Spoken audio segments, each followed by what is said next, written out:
윤석열 대통령은 어느 나라 영업사원 1호인가? 주영 경제 칼럼니스트 아리백이라고 있다. 아리백은 CDP위원회가 주창한 개념으로 재생에너지를 뜻하는 Renewable Energy의 머리글자에 숫자 100을 붙인 것으로 2050년까지 기업에서 사용하는 모든 에너지는 100% 모두 재생에너지를 사용하겠다는 캠페인이다. 지난 20대 대선 후보 토론회에서 윤석열 대통령이 아리백 개념을 몰라 곤혹을 치렀다. 모를 수도 있다. 하지만 대통령이 된 지금까지도 아리백 개념과 그 중요성에 대해 모르고 있다면 그건 심각한 문제다. 아리백은 중요한 기후 문제이기도 하지만 향후 우리의 생존이 걸린 중차대한 경제 문제이기 때문이다. 대한민국 영업사원 1호를 자처하는 대통령이 네덜란드 국빈 방문을 마치고 귀국했다. 반도체 동맹 구축과 3건의 MOU 체결을 방문 성과로 발표했다. 초를 치는 것 같아 미안하지만 알맹이 하나 없는 성과라는 단어 자체도 민망한 결과물이다.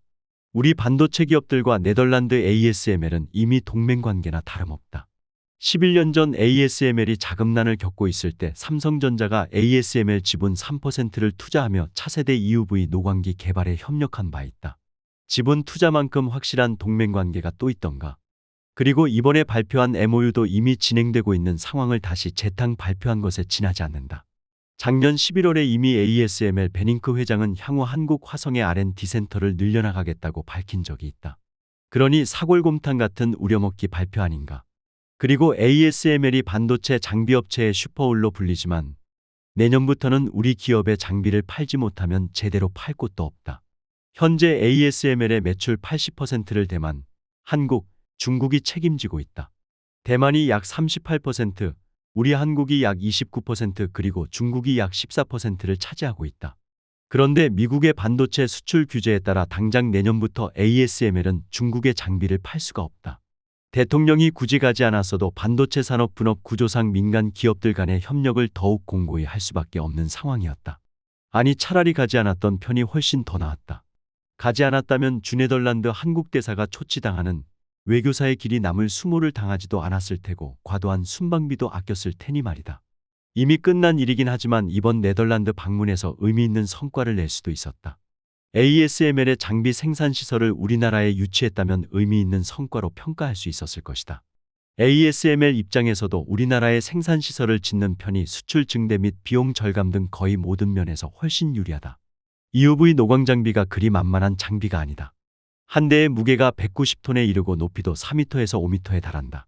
수출할 때 모듈별로 나눠서 옮기더라도 최소 비행기 서너 대, 육상에서는 방진 특수시설을 갖춘 트럭 수십 대가 필요하다. 네덜란드에서 만들어 한국으로 보내는 것보다 한국에서 완제품을 만들어 바로 납품하는 것이 여러모로 훨씬 더 용이하고 유리한 방법이다. 그런데 우리나라의 ASML의 생산시설을 지을 수가 없다. ASML은 현재 전체 에너지 사용의 90% 이상을 이미 재생에너지로만 사용하고 있다. 2025년까지 모든 생산 과정에서 탄소를 제로로 만들겠다고 선언했다. 아울러 2040년까지 ASML 장비를 사용하는 모든 고객사도 탄소 발생을 제로로 만들겠다는 목표를 정했다. 그런데 윤석열 정부는 2030년까지 30.2%로 목표를 잡았던 재생에너지 비중을 오히려 21.6%로 크게 낮췄다. 반면에 원전 비중을 23.9%에서 32.4%로 대폭 늘렸다. 재생에너지를 사용할 수 없으니 ASML이 제 아무리 한국에 생산시설을 짓고 싶어도 지을 수가 없는 것이다. 사실상 윤석열 정부가 한국에 생산시설을 짓지 못하도록 방해하고 있는 것이나 다름없다. 윤석열 정부가 재생에너지 비중 축소, 원전 비중 확대 정책을 계속 고집한다면 우리 경제는 머지않아 나락으로 떨어질 수도 있다. 비판을 위한 비판이 아니다. 이미 마이크 피어스 클라이밋 그룹 아리백 대표도 한국이 재생에너지 확대를 위해 보다 긴급하고 단호하게 행동하지 않는다면 한국의 경제 성장 잠재력이 크게 저해될 것이라고 경고하고 나섰다. 실제로 BMW와 볼보 등 유럽 완성차 업체들이 국내 자동차 부품 기업들과 맺었던 기존 납품 계약이 취소되는 사례가 발생하고 있다. 유럽의 완성차 업체들이 2025년까지 아리백을 충족한 부품을 납품해 줄 것을 요청하고 있는데 우리 자동차 부품 업체들이 그 조건을 맞출 수 없어 납품 계약이 취소된 것이다.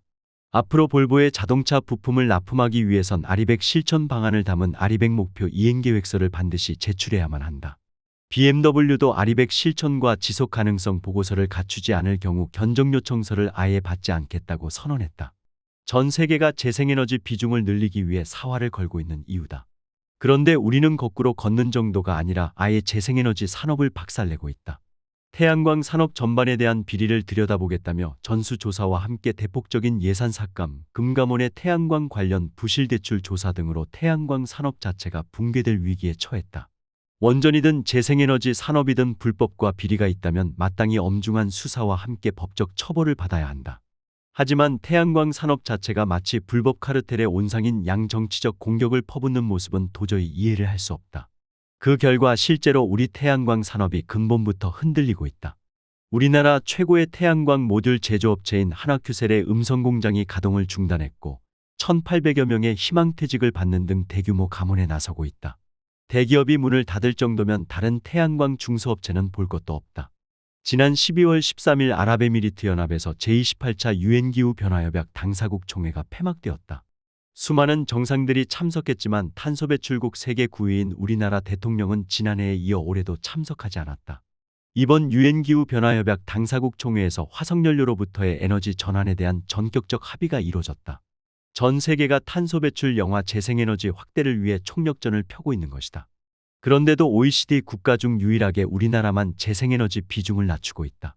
이대로 가다간 아리백 조건을 맞추지 못해 수출길이 전부 막힐 수도 있다. 아니, 우리 대부분의 국내 기업들이 아리백 조건을 맞추기 위해 해외로 생산 공장을 옮겨야 할 수도 있다.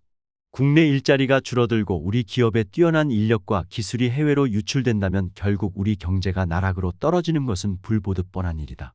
그러니 지금 의미 없는 해외 순방을 다닐 때가 아니다. 우리 경제에 도움도 되지 않는다. 우리 경제의 가장 시급한 문제는 지금 당장 에너지 정책을 전환하는 것이다. 원전 발전 비중을 줄이고 재생에너지 비중을 대폭 늘려야 한다. 단순한 에너지 문제가 아니다. 우리의 사활이 걸린 중차대한 경제 문제다. 영국과 미국에만 총 105조 원이 넘는 천문학적 규모의 투자를 약속하고 돌아온 자본 유출 해외 순방도 더 이상 문제 삼지 않겠다. 해외 순방비 578억 원을 펑펑 쓴 것도 문제 삼지 않겠다. 부산 엑스포 유치전에서 119대 29로 참패를 당한 것도 문제 삼지 않겠다. 정치적 이념이 아닌 오로지 경제만 바라보며 우리 국익에 우선하는 에너지 정책만 펴주시라. 자랑스러운 우리나라 대통령이 도대체 어느 나라 영업사원인 줄 모르겠다는 원색적인 비아냥을 들어서야 되겠는가?